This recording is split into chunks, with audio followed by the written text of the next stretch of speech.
একদিন বিশ্রাম কাটিয়ে সিলেটে মাঠের অনুশীলনে ফিরেছে টিম বাংলাদেশ। অসুস্থতা কাটিয়ে প্রথমবার যোগ দিয়েছেন শামীম পাটোয়ারি। মঙ্গলবার এইচপি দলের সাথে প্রস্তুতি ম্যাচ খেলার কথা থাকলেও নিজেরাই দুই দলে ভাগ হয়ে খেলবে। দুই পাশে নেটে ব্যাট বলের অনুশীলনে ব্যস্ত ক্রিকেটাররা তাদের নিবিড়ভাবে পর্যবেক্ষণ করছেন ফিল সিমন্স, সালাউদ্দিন, টেইট আর মুশতাক।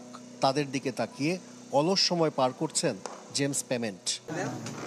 দুই বেলার অনুশীলনে সন্ধ্যায় ম্যাচ সিনারিওতে অনুশীলন করেছে ক্রিকেটাররা।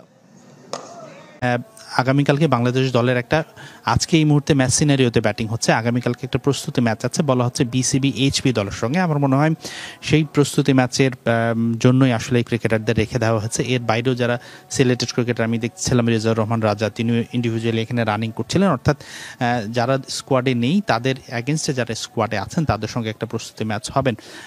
সৌম্য সরকার ব্যাটিং করছিলেন, তিনি স্ট্যান্ড বাই হিসেবে আছেন দলের সঙ্গে। তবে আমি জানি না কতটুকু সময় আছে। ব্যাটিং যেই সেশনটা আছে, ব্যাটিং সেশনটা শুরুতেই একদম তানজিদ তামিম এবং আমাদের পারভেজ ইমন শুরু করেছেন, কিন্তু বাংলাদেশ দল টানা স্পিনারদের দিয়ে বোলিং করিয়েছে। সেটা শুরু করেন শেখ মেহেদি এবং নাসুম আহমেদ করেছেন। এর পরিবর্তে ওয়াসি সিদ্দিকী, নেটে যারা নেট বোলার আছেন, স্পিনার, লেগ স্পিনার, তাদেরকে দিয়েও কিন্তু বোলিং করানো হয়েছে এবং ব্যাটাররা একাধিকবার বিট হয়েছেন।